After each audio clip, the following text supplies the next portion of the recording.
നമസ്കാരം. മലയാളി വാർത്ത ഇൻസൈഡിലേക്ക് സ്വാഗതം. കണക്ക് ചോദിക്കാൻ തലസ്ഥാനത്ത് 2 പുലികൾ ഇറങ്ങിയിട്ടുണ്ട്. ബി അശോക് IAS-ഉം എൻ പ്രശാന്തും. നട്ടെല്ലുള്ള ഭരണാധികാരിയാണ് കേരളത്തിന് ആവശ്യം. ഇക്കാര്യത്തിൽ ബി അശോക് വ്യത്യസ്തനാണ്. സാധാരണ IAS ഉദ്യോഗസ്ഥർ ഇടത്തും വലത്തുമൊക്കെ ചാരി നിൽക്കലാണ് അവരുടെ സ്ഥിരം ശൈലി. ഇടതുപക്ഷം അധികാരത്തിൽ വന്നാലും വലതുപക്ഷം അധികാരത്തിൽ വന്നാലും തങ്ങൾക്ക് നല്ല പോസ്റ്റുകൾ വേണം. അതുകൊണ്ട് തന്നെ ഇരുകൂട്ടരെയും പിണക്കാതെ ഒരു പാലം പോലെ അവർ അങ്ങ് നിൽക്കും. അതുകൊണ്ട് തന്നെ മിക്ക മന്ത്രിമാർക്കും ഉറച്ച തീരുമാനങ്ങൾ എടുക്കാൻ കഴിയില്ല. വകുപ്പ് സെക്രട്ടറിമാരെ അത്രയങ്ങ് വിശ്വസിക്കാൻ പലപ്പോഴും മന്ത്രിമാർക്ക് കഴിയാറില്ല. ഈ വിവരം അപ്പോൾ AKG സെൻറ്ററിലിരിക്കുന്ന പാർട്ടി സെക്രട്ടറിയെ ഈ IAS-കാർ അവരുടെ ശിൽബന്ധികൾ വഴി അറിയിക്കും. ഭരണത്തിൻ്റെ ഏറ്റവും വലിയ തടസ്സമെന്ന് പറയുന്നത് വകുപ്പുകൾ ഭരിക്കുന്ന സെക്രട്ടറിമാരുടെ ഇടപെടലാണ്. ഇവരൊക്കെ IAS-കാരാണ്. സ്ഥിരമായി അങ്ങ് മാറ്റി നിർത്തുകയും വയ്യ. IAS കേഡർ പോസ്റ്റുകളിൽ അവരെ തന്നെ നിയമിക്കേണ്ടതുണ്ട്. IAS-കാരെ പിണക്കാൻ മന്ത്രിമാർക്കും രാഷ്ട്രീയ നേതാക്കൾക്കുമൊക്കെ ഭയമാണ്. കാരണം പിന്നീട് വല്ല ഹോം സെക്രട്ടറി പദവിയിലൊക്കെ എത്തുമ്പോൾ തങ്ങൾക്കെതിരെ ഏതെങ്കിലും വിജിലൻസ് കേസ് ഉയർന്നു വന്നാൽ അവർക്ക് പണി തരാം. ഉന്നത പോലീസ് ഉദ്യോഗസ്ഥരെ നിയന്ത്രിക്കാനും IAS-കാരെ നിയന്ത്രിക്കാനുമൊക്കെ മിക്കവാറും രാഷ്ട്രീയ നേതാക്കളും മന്ത്രിമാരുമൊക്കെ ഭയക്കുന്നതിന് പിന്നിൽ ഇക്കാര്യമാണ്. ഭരണകൂടത്തിന് പിന്നിൽ മുട്ടിടിച്ചു നിൽക്കുന്നവരല്ല ബി അശോകും എൻ പ്രശാന്തും. പറയാനുള്ളത് മുഖത്ത് നോക്കി ആർജവത്തോടെ പറയും. അതിന് ഏത് ഭരണാധികാരിയായാലും. അതാണ് പിണറായി വിജയന് സംഭവിച്ചത്. നട്ടെല്ലുള്ള 2 IAS ഉദ്യോഗസ്ഥർക്ക് മുന്നിൽ പിണറായി വിജയൻ ആദ്യം ഒന്ന് വിറച്ചു. പിന്നീട് ഗുണ്ടാ ശൈലിയിൽ അവരെ ഒന്ന് മുണ്ടുമാടിക്കുത്തി വിറപ്പിക്കാൻ നോക്കി. അവരുണ്ടോ വിറയ്ക്കുന്നു. ബി അശോകുമായുള്ള ഏറ്റുമുട്ടലാണ് പിണറായി വിജയന് സംഭവിച്ച ഏറ്റവും വലിയ പാളിച്ച. അശോക് ചിലതൊക്കെ തുറന്നു പറഞ്ഞു. അത് ഭരണകൂടത്തെ വിറപ്പിച്ചു എന്ന് മാത്രമല്ല, കേരളത്തിലെ ഭരണസിരാ കേന്ദ്രത്തിൽ എന്താണ് നടക്കുന്നത് എന്ന് ജനങ്ങൾക്ക് കൃത്യമായി ബോധ്യപ്പെടുകയും ചെയ്തു. വിരട്ടൽ അതെപ്പോഴും പിണറായി വിജയൻ്റെയും CPM-ൻ്റെയും ഒരു തന്ത്രമാണ്. ആ വിരട്ടലിൻ്റെ ഭാഗമായി ബി അശോകിന് കൊടുത്തു സസ്പെൻഷൻ. എന്നാൽ അദ്ദേഹമുണ്ടോ പേടിക്കുന്നു. നേരത്തെ സ്ഥലം മാറ്റം, വകുപ്പ് തരം താഴ്ത്തൽ തുടങ്ങി നിരവധി പണി കൊടുത്തിട്ടുണ്ട് ബി അശോകിനിട്ട്. അവിടെയൊന്നും അദ്ദേഹം തളർന്നില്ല. ഏത് ജോലിക്കും അതിൻ്റേതായ സൗന്ദര്യമുണ്ട് എന്ന് അദ്ദേഹം തൻ്റെ പ്രവർത്തനങ്ങളിലൂടെ കാട്ടിക്കൊടുത്തു. ബി അശോകിൻ്റെ ഉള്ളിൽ ഒരു രാഷ്ട്രീയക്കാരനുണ്ട്. IAS വേണ്ടെന്ന് വെച്ച് അദ്ദേഹം പൊതുപ്രവർത്തനത്തിലേക്ക് ഇറങ്ങുമെന്നൊക്കെ ചിലർ നേരത്തെ തന്നെ പ്രവചിച്ചിരുന്നു. എന്നാൽ തൻ്റെ കാലാവധി തികഞ്ഞതിന് ശേഷം മാത്രമേ അശോക് പൊതുപ്രവർത്തനത്തിൽ ഇറങ്ങാനുള്ള സാധ്യതയുള്ളൂ. തൻ്റെ ഔദ്യോഗിക ജീവിതത്തിൽ ചില ലക്ഷ്യങ്ങൾ പൂർത്തിയാക്കാനുണ്ട് എന്ന് അദ്ദേഹം കരുതുന്നു. കരുത്ത് അത് വേറിട്ട് നിൽക്കുന്നു ബി അശോകിൽ. അതുകൊണ്ട് തന്നെ നാളെ അല്ലെങ്കിൽ മറ്റന്നാൾ നടക്കുന്ന റീഷഫ്ലിങ്ങിൽ അദ്ദേഹത്തിന് കിട്ടുന്ന പോസ്റ്റ് എന്ത്? കേരളം ഉറ്റുനോക്കുകയാണ്. ആഭ്യന്തര സെക്രട്ടറി സ്ഥാനത്തേക്ക് ഡോക്ടർ ബി അശോക് IAS വരുമോ എന്നാണ് കേരളത്തിന് അറിയേണ്ടത്. ആ കസേരയിൽ അദ്ദേഹം എത്തിയാൽ ഒരു കാര്യം കേരളം പ്രതീക്ഷിക്കുന്നു. കേരളത്തെ കട്ടുമുടിച്ച ഒരു കാരണഭൂതത്തെക്കുറിച്ച് ഒരുപാട് കേരളം ചർച്ച ചെയ്തിരുന്നു. ആ കാരണഭൂതത്തെ അഴിക്കുള്ളിലാക്കാൻ ബി അശോക് IAS-ന് കഴിയും എന്ന ഉറച്ച വിശ്വാസമാണ് കേരളത്തിനുള്ളത്. ക്യാമറ വിവാദം മുതൽ എത്രയെത്ര അഴിമതി ആരോപണങ്ങളാണ് ഈ കഴിഞ്ഞ സർക്കാരിന് മേൽ ഉയർന്നു വന്നത്. കഴിഞ്ഞ സർക്കാർ ചെയ്ത അഴിമതികളും കൊടിയ പാതകങ്ങളും തങ്ങൾ അന്വേഷിക്കുമെന്ന് ആഭ്യന്തര വകുപ്പ് മന്ത്രി രമേശ് ചെന്നിത്തല പലവട്ടമാണ് വ്യക്തമാക്കിയത്. ഇതുവരെയുള്ള സർക്കാരിൻ്റെ നീക്കങ്ങൾ പരിശോധിക്കുമ്പോൾ ശക്തമായ നടപടികൾ ഇക്കാര്യങ്ങളിൽ ഉണ്ടാകും എന്ന് കേരളത്തിന് ഉറപ്പാണ്. ധവളപത്രത്തിൽ ചൂണ്ടിക്കാട്ടിയ അതേ ആർജവം ഇനി മുന്നോട്ടുള്ള ആഭ്യന്തര വകുപ്പിൻ്റെ നീക്കങ്ങളിലും ഉണ്ടാകും എന്ന പ്രതീക്ഷ കേരളത്തിനുണ്ട്. അതുകൊണ്ട് തന്നെ ആഭ്യന്തര സെക്രട്ടറിയുടെ കസേരയിൽ ബി അശോക് IAS എത്തിയാൽ കേരളത്തിന് ആവേശകരമായ ദിനങ്ങളായിരിക്കും മുന്നിൽ എന്ന് വ്യക്തം. വെറുമൊരു ഭരണാധികാരി മാത്രമല്ല ബി അശോക് IAS. അദ്ദേഹം ഒരു സാമ്പത്തികകാര്യ വിദഗ്ധൻ കൂടിയാണ്. അതുകൊണ്ട് തന്നെ സാമ്പത്തിക മേഖല അടക്കമുള്ള വിഷയങ്ങളിൽ അദ്ദേഹം ശക്തമായ വിമർശനങ്ങൾ ഉന്നയിക്കും. സർക്കാരിൻ്റെ നയപരിപാടികൾ കൃത്യതയോടെ വിശകലനം ചെയ്യാനുള്ള അദ്ദേഹത്തിൻ്റെ കഴിവ്, ബി അശോകിൻ്റെ ബൗദ്ധിക നിലവാരം തന്നെയാണ് ഇക്കാര്യങ്ങളിൽ മുന്നിട്ട് നിൽക്കുന്നത്. അദ്ദേഹത്തിൻ്റെ തലച്ചോർ നിസ്സാരമായി കണ്ടതാണ് പിണറായി വിജയന് സംഭവിച്ച തെറ്റ്. അത് ആവർത്തിക്കില്ല എന്ന് സതീശന് ഉറപ്പുണ്ട്. അതുകൊണ്ടാണ് തൻ്റെ ടീമിൽ തന്നെ ബി അശോക് IAS-നെ ഉൾപ്പെടുത്തണമെന്ന് ഇപ്പോൾ സതീശൻ ആഗ്രഹിക്കുന്നതും. പല സാമ്പത്തിക നയ സംവാദങ്ങളിലും ഭരണപരിഷ്കാര ചർച്ചകളിലുമൊക്കെ ബി അശോകിൻ്റെ പ്രതികരണങ്ങൾ ഉയർന്നു തന്നെ നിൽക്കും. കേരളത്തിൻ്റെ സാമ്പത്തിക യാഥാർത്ഥ്യം എന്ത് എന്ന് തുറന്നു പറഞ്ഞുകൊണ്ടായിരുന്നു പല വിമർശനങ്ങളും ബി അശോക് ഉയർത്തിയത്. അദ്ദേഹത്തിൻ്റെ മനസ്സിൽ ഒരു ക്ഷേമ രാഷ്ട്രം തന്നെ. അഴിമതിക്കാരനല്ലാത്ത, പക്ഷപാതപരമായി പെരുമാറാത്ത ഒരു IAS ഉദ്യോഗസ്ഥൻ. ഇത്തരം ഉദ്യോഗസ്ഥർ തന്നെയാണ് ഉയർന്ന കസേരകളിൽ ഇരിക്കേണ്ടത്. പലപ്പോഴും അദ്ദേഹം ജനപ്രിയമല്ലാത്ത സത്യങ്ങൾ വിളിച്ചു പറയും. രാജാവ് നഗ്നനാണ് എന്നൊരു മടിയും കൂടാതെ അദ്ദേഹം ഉച്ചത്തിൽ പറയും. പിണറായി വിജയൻ സർക്കാരിൻ്റെ പ്രവർത്തനങ്ങൾ വിവരിക്കുമ്പോൾ ഫാസിസം എന്ന വാക്ക് അദ്ദേഹം ശക്തമായി ഉപയോഗിച്ചു. അതിൻ്റെ പേരിൽ പിന്നീട് കാവൽ മന്ത്രിസഭയായി പിണറായി വിജയൻ തുടരുമ്പോൾ അദ്ദേഹത്തിനെതിരെ ഒരു സസ്പെൻഷൻ. ആ സസ്പെൻഷൻ തൽക്കാലം മേശപ്പുറത്തിരിക്കട്ടെ എന്ന് പറയാനുള്ള ആർജവം. IAS ഉദ്യോഗസ്ഥർ സാധാരണ അധികാരത്തിലിരിക്കുമ്പോൾ പമ്മി അവിടെ അങ്ങ് കൂടിയിരിക്കും. അതിനുശേഷം റിട്ടയർമെൻ്റൊക്കെ കഴിഞ്ഞാണ് പത്രങ്ങളിലും മാധ്യമങ്ങളിലുമൊക്കെ ലേഖനങ്ങൾ എഴുതിയും ചർച്ചകൾ നടത്തിയും പുലികളായി മാറുന്നത്. ആദ്യം അധികാരമാവോളം ആസ്വദിക്കും. എന്നാൽ B. അശോക് അങ്ങനെയുള്ള വ്യക്തിയല്ല. അധികാരമല്ല, ആദർശമാണ് വലുത് എന്ന് അദ്ദേഹം തൻ്റെ പ്രവർത്തനങ്ങളിലൂടെ കേരളത്തെ ബോധ്യപ്പെടുത്തി കൊടുത്തു. സാമ്പത്തിക വിഷയങ്ങളിൽ അദ്ദേഹം അഭിപ്രായം പറയുന്നതും പൊതുചർച്ചകളിൽ പങ്കെടുക്കുന്നതും പുസ്തകങ്ങൾ രചിക്കുന്നതുമൊന്നും CPM ഭരണകൂടത്തിന് ഇഷ്ടമുള്ള കാര്യമല്ല. അതൊക്കെ B. അശോക് ചെയ്തു. അതുകൊണ്ടാണ് അദ്ദേഹം അവരുടെ കണ്ണിലെ കരടായി മാറിയത്. വിവരക്കേട് പറയുന്നൊരു മുഖ്യമന്ത്രിയെ തിരുത്താനുള്ള ആർജവം ആ ഭരണാധികാരി കാട്ടി. കിഫ്ബി എന്ന സമാന്തര ഇടപാടിനെക്കുറിച്ച് അദ്ദേഹം തുറന്നു പറഞ്ഞു. അനധികൃതമായി അതിൻ്റെ തലപ്പത്തിരിക്കുന്ന KM എബ്രഹാമിനെതിരെ അദ്ദേഹത്തിൻ്റെ രൂക്ഷമായ വിമർശനങ്ങൾ. കിഫ്ബിയുടെ യഥാർത്ഥ ബാധ്യത എത്ര എന്ന അദ്ദേഹത്തിൻ്റെ ചോദ്യത്തിന് മുന്നിൽ ഇതുവരെ ഉത്തരമുണ്ടായിരുന്നില്ല. എന്നാൽ ധവളപത്രം ഇറങ്ങിയതോടെ കേരളം ഞെട്ടലോടെ ഒരു കാര്യം തിരിച്ചറിഞ്ഞു. B. അശോക് പറഞ്ഞതൊക്കെ സത്യമാണ്. കിഫ്ബിയിലൂടെ നമ്മളെടുക്കുന്ന ഈ കോടികളുടെ തിരിച്ചടവ് എങ്ങനെ എന്ന് അദ്ദേഹം കേരളത്തോട് ചോദിക്കുമ്പോൾ ഇത്രയധികം ഭീകരമായിരുന്നു ഈ സ്ഥിതിയെന്ന് നമുക്കറിയില്ലായിരുന്നു. ഭാവി തലമുറയുടെ സാമ്പത്തിക ഭാരം വർദ്ധിപ്പിക്കുന്ന നടപടികളാണ് പിണറായി വിജയൻ സർക്കാർ പിന്തുടർന്നത് എന്ന് അദ്ദേഹം തുറന്നടിച്ചിരുന്നു. കടബാധ്യതകൾ ഒരിക്കലും നിയന്ത്രണാതീതമാകരുത് എന്ന് പലപ്പോഴും B. അശോക് കേരളത്തെ ഓർമ്മപ്പെടുത്തി. ഓഫ് ബജറ്റ് വായ്പകൾ സൂക്ഷ്മമായി വിലയിരുത്തണം. പൊതുമേഖലാ സ്ഥാപനങ്ങൾ പരിഷ്കരിക്കണമെന്നത് അദ്ദേഹത്തിൻ്റെ ദീർഘകാല ആവശ്യത്തിനാണ് ഇപ്പോൾ ധവളപത്രത്തിലൂടെ അംഗീകാരം ലഭിച്ചിരിക്കുന്നത്. വരുമാനമില്ലാത്ത വികസനം ദീർഘകാലം നീണ്ടു നിൽക്കില്ല എന്ന ആധുനിക സാമ്പത്തിക സിദ്ധാന്തമാണ് അദ്ദേഹത്തെ നയിക്കുന്നത്.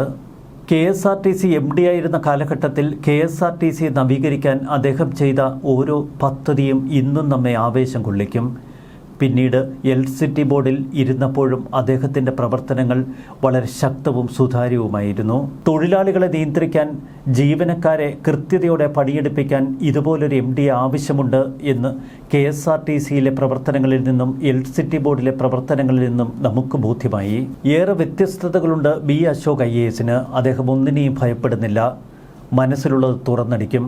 അതുകൊണ്ട് തന്നെയാണ് ഇപ്പോൾ CPM കേന്ദ്രങ്ങൾ അശോകിന് ഇനി ലഭിക്കാൻ പോകുന്ന പോസ്റ്റിനെ ഓർത്ത് വേവലാതിപ്പെടുന്നതും.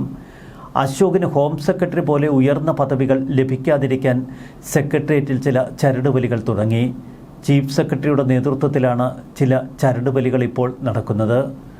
B. അശോകിനെതിരെയുള്ള ചില ഉദ്യോഗസ്ഥർ പണ്ട് പിണറായി വിജയൻ്റെയും CPM ഭരണകൂടത്തിൻ്റെയും മൂടുതാങ്ങികളായി നിന്നവർ. അവർ B. അശോക് ഉടനെയൊന്നും ഉയർന്ന സ്ഥാനങ്ങളിലെത്താതിരിക്കാൻ സർവ്വതന്ത്രങ്ങളും പയറ്റിയിരുന്നു. B. അശോക് IASുമായി ഞാൻ ദീർഘമായൊരു അഭിമുഖം നടത്തിയിരുന്നു. അദ്ദേഹത്തിൻ്റെ ഇൻഡെപ്ത് നോളജ് അഭിമുഖത്തിലൂടെ മനസ്സിലാക്കിയപ്പോൾ ആ മനുഷ്യനോട് ഏറെ ആദരവ് തോന്നി. പറയുന്ന കാര്യങ്ങളിലുള്ള ക്ലാരിറ്റി, ചോദ്യം ചോദിക്കുന്നതിന് മുൻപ് തന്നെ എന്ത് കാര്യത്തിലേക്കാണ് ചോദ്യം എന്ന് അദ്ദേഹം കൃത്യതയോടെ മനസ്സിലാക്കി നമ്മൾ പ്രതീക്ഷിക്കുന്നതിലും അപ്പുറം നൽകുന്ന ഉത്തരം. പറയുന്ന കാര്യങ്ങളിൽ തികഞ്ഞ ആത്മാർത്ഥത, അതിന് ഏത് വിമർശനമായാലും. അവിടെയാണ് പിണറായി വിജയൻ ഏറെ വിരണ്ടുപോയതും. ഈ സസ്പെൻഷൻ കൊണ്ട് ഇവരെ ഒതുക്കാൻ നോക്കിയ CPM ഇപ്പോൾ ഇരുട്ടിൽ തപ്പുകയാണ്. തിരികെ ഉയർന്ന പോസ്റ്റുകളിലേക്ക് B. അശോകിനെ പോലെ ഒരാൾ എത്തിയാൽ പോലീസ് ഉദ്യോഗസ്ഥരൊക്കെ എണ്ണ വരച്ച് കൃത്യതയോടെ ജോലിയെടുക്കും. അതൊക്കെ പല ഉന്നതന്മാരെയും ജയിലഴി എണ്ണിക്കാൻ കാരണമാകും. ഇത് മനസ്സിലാക്കി തന്നെയാണ് ഇപ്പോൾ VD സതീശൻ B. അശോകിനെ ചേർത്ത് നിർത്തുന്നത്. സതീശനറിയാം അശോകിനെ പോലൊരു കരുത്തിനൊപ്പമുണ്ടെങ്കിൽ കാര്യങ്ങൾ എളുപ്പമാകുമെന്ന്. CPM പോലൊരു കേഡർ പാർട്ടിയെ കൃത്യതയോടെ എതിർക്കണമെങ്കിൽ അതിന് കരുത്തുറ്റ ഒരു സംവിധാനം വേണം. ഭരണകൂടത്തിൽ നല്ല നട്ടെല്ലുള്ള ഉദ്യോഗസ്ഥരുണ്ടാകണം. അല്ലെങ്കിൽ ഏത് പോലീസ് സേവാനോട് കേസ് രജിസ്റ്റർ ചെയ്യാൻ ആവശ്യപ്പെട്ടാലും അവരൊക്കെ മുട്ടിടിച്ച് നിൽക്കത്തേയുള്ളൂ. ഇന്നല്ലെങ്കിൽ നാളെ എന്തെങ്കിലും CPM ഇനി അധികാരത്തിലെത്തിയാൽ തങ്ങൾക്കെതിരെ പ്രതികാര നടപടികൾ സ്വീകരിക്കുമോ എന്ന് ഭയന്ന് ഈ പോലീസ് ഉദ്യോഗസ്ഥരൊക്കെ പിൻവാങ്ങും. അവിടെയാണ് B. അശോകിനെ പോലൊരു ഹോം സെക്രട്ടറിയെ നമ്മൾ പ്രതീക്ഷിക്കുന്നതും. ഇനിയാണ് കേരളം കാണാൻ പോകുന്ന ഉജ്ജ്വല നീക്കങ്ങൾ. അങ്ങനെ വളരെ വിപ്ലവകരമായ മാറ്റങ്ങളൊന്നും എന്നാൽ കഴിഞ്ഞിട്ടുണ്ടെന്ന് എനിക്ക് തോന്നുന്നില്ല. പക്ഷേ അക്ഷരങ്ങൾ കിട്ടിയപ്പോൾ മുതൽ എഴുതുകയും സംസാരിക്കുകയും ചെയ്തുകൊണ്ടാണ് സർവീസിൽ വന്നത്. വിദ്യാർത്ഥിയായിരിക്കുമ്പോഴും അങ്ങനെ തന്നെയാണ്. ചെറിയ തോതിൽ അത് സർവീസിൽ ചെയ്തു പോകുന്നുണ്ട്. ചിലപ്പോൾ IAS സിവിൽ സർവീസിലും വേണ്ട അവകാശ സംരക്ഷണങ്ങളുടെ ഒരു നേതൃത്വം ഏറ്റെടുക്കേണ്ടി വന്നിട്ടുമുണ്ട്. അങ്ങനെ കാണുന്നുള്ളൂ. അങ്ങനെ ഒരു സർവീസിനുള്ളിൽ പ്രവർത്തിച്ചുകൊണ്ട് വിപ്ലവം സൃഷ്ടിച്ചുകളെ എന്നുള്ള തെറ്റിദ്ധാരണ ഇല്ല. പക്ഷേ എന്നാലും എല്ലാവരും ഒരു പൊതുമണ്ഡലത്തിൽ പ്രവർത്തിക്കുമ്പോൾ തിരുത്തേണ്ട കാര്യങ്ങൾ നമ്മൾ പറഞ്ഞില്ലെങ്കിൽ ചിലപ്പോൾ അത് കൂടുതൽ പ്രശ്നങ്ങളിലേക്ക് പോകുന്നുള്ളത് കൊണ്ട് എഴുതാറുണ്ട്. ഞാൻ കേരള ശബ്ദത്തിൽ വളരെ വർഷങ്ങളായിട്ട് സമയം കിട്ടുമ്പോൾ എഴുതുന്ന ചെറിയ കോളം പബ്ലിഷ് ചെയ്യാറുണ്ട്. മറ്റു വാരികളും എടുക്കാറുണ്ട്. ഞാൻ ആദ്യം പബ്ലിഷ് ചെയ്യുന്ന മാതൃഭൂമി ആഴ്ചപ്പതിപ്പിൽ, അതൊരു ഗ്രാജുവേറ്റ് സ്റ്റുഡൻ്റ് ആയിരിക്കുന്ന സമയത്ത്. ഈ ഇഷ്യൂലേക്ക് വരാം. ഈ തുടർഭരണം എന്നുള്ളത് ഒരു പത്രഭാഷയാണ്. അത് ചിലപ്പോൾ ഗവൺമെൻറ്റിൽ പ്രവർത്തിച്ചിട്ടുള്ള ആളുകൾ എടുത്തുപയോഗിച്ചിട്ടുണ്ട്. ശരിയാണ്, സമീപകാലത്ത്. പക്ഷേ തുടർഭരണം എന്ന് പറയുന്ന ഒരു സംഗതി നമ്മുടെ ഭരണഘടനയിലില്ല. അതെൻ്റെ ആദ്യത്തെ വാദം. ഇപ്പം ആർട്ടിക്കിൾ 75 172 നോക്കിയാൽ പാർലമെൻറ്റും നിയമസഭകളും 5 വർഷം പൂർത്തിയാവുന്ന ദിവസം ഡിസോൾവ് ആകും, അതിന് മുൻപേ ഡിസോൾവ് ചെയ്തില്ലെങ്കിൽ. അപ്പോൾ ഇപ്പം നമ്മൾ 16ാം നിയമസഭാ തെരഞ്ഞെടുപ്പിലേക്ക് പോകുമ്പോൾ പുതിയ 140 MLA-മാരെയാണ് അവിടെ വരുന്നത്. ചിലപ്പോൾ അവർ 2ാം വട്ടം MLA ആയിരിക്കും, 3ാം വട്ടം MLA ആയിരിക്കും അത് ജയിച്ചാൽ. അപ്പോൾ പുതിയ സഭയും ആ സഭയിൽ നിന്ന് വരുന്ന പുതിയ മന്ത്രിസഭയാണ് വരുന്നത്. അപ്പോൾ സാങ്കേതികമായിട്ട് ഇതിൻ്റെ തുടർച്ചയാണെന്ന് പറയാൻ സാധിക്കില്ല. ആകെയുള്ള തുടർച്ച ഈ ബ്യൂറോക്രസി ഓരോ മന്ത്രിസഭയെ അടയാളപ്പെടുത്തുന്നത് മുഖ്യമന്ത്രിയുടെ പേരിലാണ്. അപ്പോൾ ഒരു മുഖ്യമന്ത്രി അടുത്ത ഗവൺമെൻറ്റിനെ നയിച്ചാൽ, ഇപ്പോൾ നമ്മൾ 16-ൽ ജയിച്ച മന്ത്രിസഭയിൽ ഉണ്ടായിരുന്നതിൽ 3ഓ 4ഓ ആൾക്കാർ മാത്രമേ 2ാമത്തെ മന്ത്രിസഭയിൽ വന്നുള്ളൂ. ബാക്കി എല്ലാവരും പുതിയ ആൾക്കാരായിരുന്നു. MLA-മാർ നല്ല ശതമാനം ഭരണപക്ഷത്തുള്ളവർ പ്രത്യേകിച്ചും പുതിയ ആൾക്കാരായിരുന്നു. അപ്പോൾ അതുകൊണ്ട് ആ സാങ്കേതികത്വമാണ് നമ്മളെ വഴിതെറ്റിക്കുന്നത്. എപ്പോഴും പുതിയ നിയമസഭയും പുതിയ മന്ത്രിസഭയും തന്നെയാണ് വന്നുകൊണ്ടിരിക്കുന്നത്. ഇനി ഫാഷിസം, ഞാൻ എഴുതിയത് ഫാഷിസത്തിലേക്ക് വഴിതെളിക്കുമെന്നല്ല. ഈ തുടർഭരണം ഈ വ്യക്തികളിലും കക്ഷികളിലും ഒരു ഫാസിസ്റ്റ് സമീപനത്തിന് ഇട നൽകുന്നതായിട്ട് കാണുന്നു എന്നുള്ളതാണ്. മനോഭാവം വളർത്തുന്നു, സമീപനം മനോഭാവം വളർത്തുന്നു എന്നുള്ളതാണ് കാണുന്നത്. അതെൻ്റെ ലിവ്ഡ് എക്സ്പീരിയൻസ് തന്നെയാണ്. അത് ഞാൻ ഒരു വൈസ് ചാൻസലറായിട്ട് കഴിഞ്ഞ 3-3.5 വർഷമായിട്ട് കണ്ടുകൊണ്ടിരിക്കുന്ന അധികാര പ്രയോഗങ്ങൾ, പ്രത്യേകിച്ച് ഭരണപക്ഷത്തെ സംഘടനക്കാർ നമ്മളോട് ഇടപെടുമ്പോൾ ഉപയോഗിക്കുന്നതായിട്ടുള്ള ഭാഷ, പൊതുമണ്ഡലത്തിൽ ഉപയോഗിക്കുന്ന ഭാഷ, ആംഗ്യങ്ങൾ, സാമൂഹ്യ മാധ്യമത്തിൽ തന്നെ ഇപ്പം നമ്മളൊക്കെ തുലവും നിസ്സാരരാണ്. എനിക്ക് ഫേസ്ബുക്കിൽ ഫലത്തിലൊരു അക്കൗണ്ട് പോലുമില്ല. പക്ഷേ ഇത്രയധികം ഫോളോവേഴ്സുള്ള മമ്മൂട്ടിയെ പോലുള്ള ഒരു ആക്ടർ ആർക്കെങ്കിലും അനിഷ്ടകരമായിട്ടൊരു വാചകം പറഞ്ഞു കഴിയുമ്പോൾ അദ്ദേഹത്തിന് വരുന്ന ആ തിക്താനുഭവം ഉണ്ടല്ലോ. അപ്പോൾ അവിടുത്തെ ഫാഷിസം എന്ന് പറയുന്നത് മുസോളിനിയുടെ ഫാഷിസമല്ല. പക്ഷേ ആശയപരമായിട്ട് എന്നോട് യോജിച്ചില്ലെങ്കിൽ ഞാൻ തെറി പറഞ്ഞു ഓടിക്കും, അല്ലെങ്കിൽ കൈകാര്യം ചെയ്യും. ഇതാണ് ഞാൻ പറഞ്ഞത്. അത് അപകടകരമാണ്. ഞാൻ ഇൻട്രസ്റ്റിംഗ് ആയിട്ട് എൻ്റെ മനസ്സിലത് എഴുതുമ്പോൾ ഉണ്ടായിരുന്നത് ഇവരുടെയൊക്കെ അനുഭവങ്ങളാണ്. ഞാൻ തന്നെ തുടക്കമിട്ട ഒരു ക്യാമ്പസാണ് ഈ വയനാട്ടിലെ വെറ്റിനറി യൂണിവേഴ്സിറ്റി. അവിടുത്തെ സിദ്ധാർത്ഥൻ എന്ന് പറയുന്ന വിദ്യാർത്ഥിയുടെ അനുഭവം മുന്നിലുണ്ട്. നമ്മളതിലേക്ക് തിരിച്ചു പോകണ്ട. എനിക്ക് തോന്നുന്നു 24 ഫെബ്രുവരി 18-നാണ് സിദ്ധാർത്ഥൻ മരിക്കുന്നത്. എന്നെ വല്ലാതെ ഉലച്ച ഒരു സംഭവമാണ്. ഞാനത് മനോരമയിൽ എഴുതിയിരുന്നു. അതിൽ ഏറ്റവും ഉലച്ച സംഗതി എന്താണെന്ന് ചോദിച്ചാൽ, ക്യാമ്പസിൽ വിദ്യാർത്ഥികൾ തമ്മിൽ പ്രശ്നങ്ങളുണ്ടാകുന്നതൊക്കെ സർവ്വസാധാരണമാണ്. പക്ഷേ ഒരു വിദ്യാർത്ഥിയെ വിളിച്ചു വരുത്തി ഒരു തരം സാമൂഹ്യ വിചാരണ ചെയ്ത് പണിഷ് ചെയ്യാനുള്ള ഒരു അന്തരീക്ഷം അവിടെ ഉണ്ടായിരുന്നെന്ന് മാത്രമല്ല, അവിടെ ഏതാണ്ട് 100-150 കുട്ടികൾ ഈ സാമൂഹ്യ വിചാരണയ്ക്ക് സാക്ഷികളായിട്ട് മൗനം പാലിച്ച് അവിടെ നിന്നു.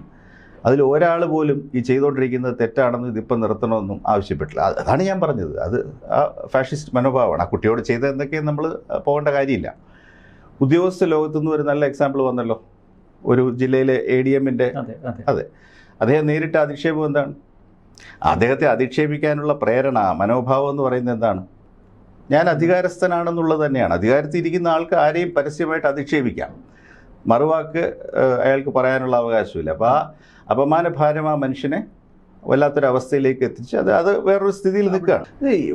ഫാഷിസം അതിൻ്റെ സിംപ്ലസ്റ്റ് ഡെഫിനിഷനിൽ വൺ പാർട്ടി റൂളാണ്. അതായത് you agree with me or get out, ഇത്രയേ ഉള്ളൂ. അതിനകത്ത് എന്നോട് യോജിക്കാം, അല്ലെങ്കിൽ അതാണല്ലോ മുസോളിനി മറ്റേ ബ്ലാക്ക് ഷർട്ട്സിനെയും യെല്ലോ ഷർട്ട്സിനെയൊക്കെ അവിടെ ഇവിടെ കൊണ്ടുവന്ന് എതിരാളികളെ അടിച്ചമർത്തുക എന്നുള്ള പരിപാടി. ഇല്ലെങ്കിൽ അവരെ ജയിലറയിലയക്കുക, എന്തെങ്കിലും ഒരു റൂൾസ് ഉണ്ടാക്കിയെടുത്തിട്ട്. അപ്പം അങ്ങനെയുള്ള ഒരു സാഹചര്യത്തിൽ ധാരാളം അൺകോൾഡ് ഫോർ അറസ്റ്റുകൾ ഉണ്ടാവും. അറസ്റ്റ് തന്നെ കോടതി ചെല്ലുമ്പോൾ ഫെയിൽ ചെയ്യും. നമ്മൾ കണ്ടുകൊണ്ടിരിക്കുകയാണല്ലോ. സോ ഇതെല്ലാം അത് മാത്രമല്ല, ഞാൻ എൻ്റെ ആർട്ടിക്കിളിൽ പ്രത്യേകമായിട്ട് പറഞ്ഞു. കാരണം അപകടകരമായ ഒരു ടേൺ എപ്പോഴാണ് വരുന്നതെന്ന് ചോദിച്ചു കഴിഞ്ഞാൽ, നിയമം സംരക്ഷിക്കേണ്ടതായിട്ടുള്ള ഒരു പോലീസുകാരൻ്റെ ബുദ്ധിമുട്ടുണ്ടാകുമ്പോഴാണ്. അതും നമ്മൾ കണ്ടു. കാരണം പോലീസ് ഉദ്യോഗസ്ഥർക്ക് നിയമപാലനത്തിൻ്റെ മുന്നിൽ നിൽക്കുമ്പോൾ നേരിടേണ്ടി വരുന്ന അധിക്ഷേപം, അതെല്ലാം മെഷീനറിയെ ബാധിക്കുന്നതായിട്ടുള്ള കാര്യങ്ങളാണ്.